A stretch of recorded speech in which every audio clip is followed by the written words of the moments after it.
Okay, we are literally about to make the easiest and the tastiest chocolate truffles you have ever tried in your life using 2 ingredients. And honestly, it's worrying how easy these are. They are so easy and so tasty. Have you even made chocolate truffles before?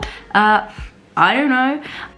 They're literally so easy to whip up. Like literally, you can make them so quickly. They just need a couple hours to chill in the fridge. And they're literally like a fab gift, especially at Christmas. If like you're going to a party or something, it's a great little gesture. Okay, so why am I making these truffles at the minute? At my coffee shop, I've just started doing a cheese and wine evening. So we do like cheese and meatballs and stuff like that. And I didn't want to do like our usual cakes and stuff for dessert. So we've got one dessert on the menu, and that is these homemade chocolate truffles. They've been going down so well, and I've had amazing feedback. People are loving them, and I'm loving it because they're so easy. So I'm gonna show you guys how to make my homemade chocolate truffles.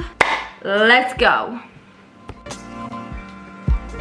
Okay, I have gone for 85% dark chocolate. That is my personal like sweet spot. That is the percentage that I really like. Definitely feel free to go darker, definitely feel free to go lighter. To be honest, if you're younger and like you want to use like dairy milk, like definitely do it. They're not gonna be half as rich, but they're still gonna be super tasty. So just go for whatever chocolate you like. I definitely recommend getting a good quality dark chocolate. That's how I prefer to do it. But you know, do what you gotta do. Just make sure you have whatever you enjoy most. We need 450 grams of this. I'm gonna put it into a bowl and then melt it up. Okay, so you can definitely chop the chocolate or just bash it on the surface. That's what I find easiest, just bash it up. And then you'll find that it's just broken up into really small little shards, and it'll melt really quickly and really easily. There you go, you see it's just broken up into loads of small little pieces. Just makes your life so much easier.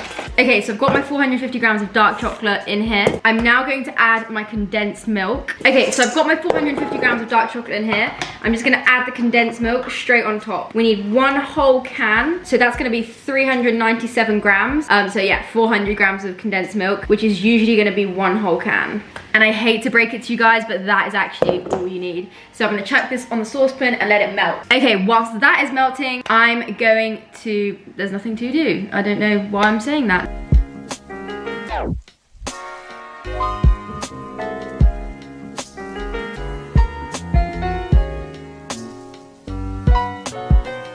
So to be honest, you just want to make sure that you're heating it real gently, and you just want to make sure none of the chocolate's getting kind of stuck on the bottom, really scraped from underneath, so no chocolate's getting burnt. Just heat it really slowly and you'll be absolutely fine. Okay, what you're going to find is when it's all starting to melt together, once it's all starting to incorporate, the texture's really going to change. It's going to almost turn like marshmallow-like. Look, you see how thick this is? It looks really kind of fluffy and silky, but kind of thick. So yeah, it's gonna turn kind of like marshmallow-like. It's gonna get real thick, but just make sure you keep melting it really slowly and make sure there's no kind of chunks of chocolate in there. I've made these in the past and I haven't fully melted the chocolate, and then what I find is when I'm molding the truffles once they're done, I'll find a big slab of hard chocolate in there, which really isn't ideal. So just keep slowly melting it. It's probably gonna take a good like 5-6 minutes. Just melt it real slowly and you'll be good. And what you'll find is it will just get thicker and thicker, and then the texture's gonna be kind of like a really thick ganache. Okay, once all the chocolate is melted, this is what it's gonna look like. Super thick and gooey. Okay, just go careful because it's gonna be super hot, and I'm gonna take this off the heat. Okay, once the bowl and the mixture's cooled a little bit, you're gonna wanna cover it in plastic wrap, or I just feel like all the health people are gonna come at me for this. What's healthier than plastic wrap? Okay, if you really want, you can cover it in like a tea towel. That might be better for the environment. I don't know, beeswax wrap? I know that exists. I don't really know. You just want it to be covered. I don't really care how you do it. Just make sure it's covered. You don't want it to dry out too much, that's why, okay? To be honest, if you left it uncovered, it's not gonna be the biggest deal. If you're gonna leave it overnight, I definitely recommend covering it. But if you're just gonna leave it for a couple of hours, then to be honest, it's not a massive deal if you don't cover it. That's for all my people trying to save the environment out there, okay? Okay, so this has now got to go in the fridge for 1 to 2 hours until it's kind of hardened up a little bit. You can definitely leave it overnight if you'd like, but the only thing is, if you are gonna leave it overnight, just make sure you leave it out for a few hours to let it warm up, or else it's gonna be too hard to roll out. You get me? Are you with me? Okay, so this is one that I made earlier. As you can see, it's completely hardened up. It's a lot stiffer. Okay, so it's now time to shape the truffles, okay? So I've got my mixture right here. I've got 2 spoons and I'm basically gonna shape the truffles. So because I'm making my truffles for the coffee shop, I'm gonna be weighing all of my truffles so they're all uniform and they're all the same shape and size. I personally found that 13 grams is a really good kind of weight to go for. It means you're gonna get kind of a ball about this size. I find it makes a truffle that's kind of not too big and not too small, so I personally think that 13 grams works really well. So I'm gonna get the truffle mixture out, weigh it, put them all here, and then the next step is gonna be rolling it all in the cocoa. Okay, so I would very, very highly recommend getting someone to give you a hand. It's kind of nice doing it with someone as well. I've also found that this mixture is gonna give you about 85 truffles, which is actually quite a lot. But if one person is rolling out 85 truffles, then that is definitely gonna take a long time. So that's why I'd highly recommend getting someone to give you a hand. Yeah, I just definitely recommend kind of one person getting the truffle mixture out, weighing it, and then another person rolling them into the balls and putting it into the cocoa. It will honestly make your life so much easier. It's just trying to convince someone to get all mucky and help you roll them all out.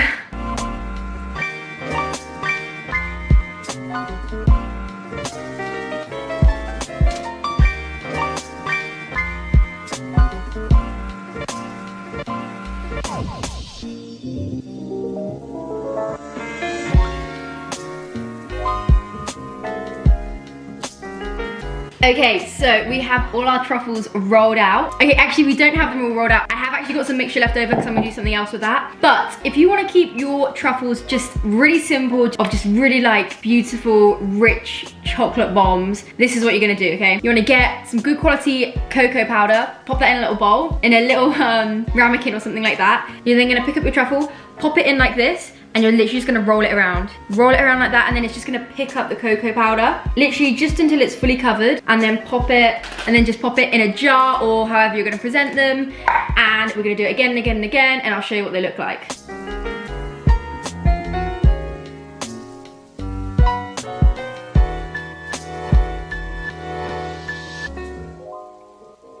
So if you're not too keen on cocoa powder, you can definitely roll it in icing sugar. That'll kind of make it look like a little snowball, which will be cute. Or what I'm gonna do after this is I'm gonna roll some in coconut flakes, and I'm also gonna dip some in chocolate and pop a little bit of sea salt on them, which is gonna be really good. But this is how you do the regular chocolate truffles.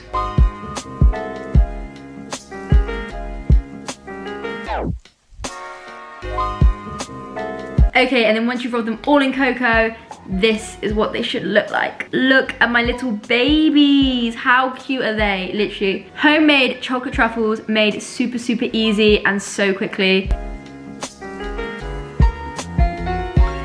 Okay, so you want to take these truffles one step further. So the base recipe that I've given you guys, you can be so flexible with. You can use different kinds of chocolate. The other day I made one with orange flavored chocolate, and then I did some orange zest on top. They looked amazing and they tasted really good. You can put caramel inside them. You can just incorporate some into the mixture. Right now I'm gonna roll some in desiccated coconut, and then I'm also gonna submerge some completely in chocolate so they've got a chocolate coating, and then put some flaky sea salt on top, and they're gonna look amazing. And I'm gonna show you guys how it's done. So I've rolled out some more truffles.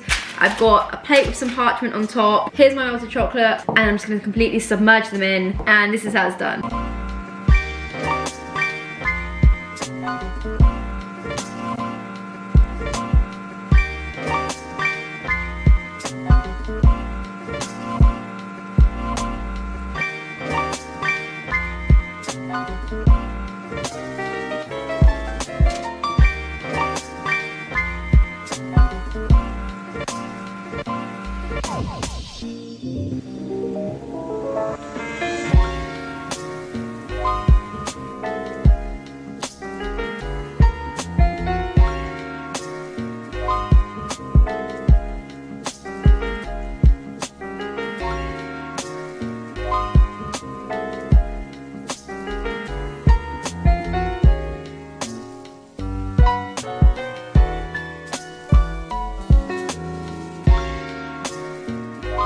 Okay guys, well thank you so much for watching. That is exactly how you make homemade chocolate truffles. They're absolutely beautiful. Two ingredients, that's it guys. They're so easy.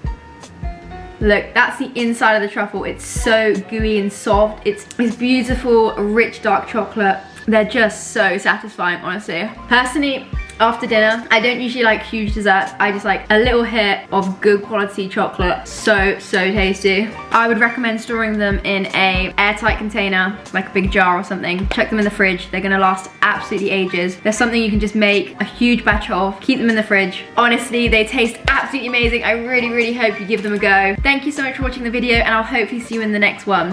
Mwah!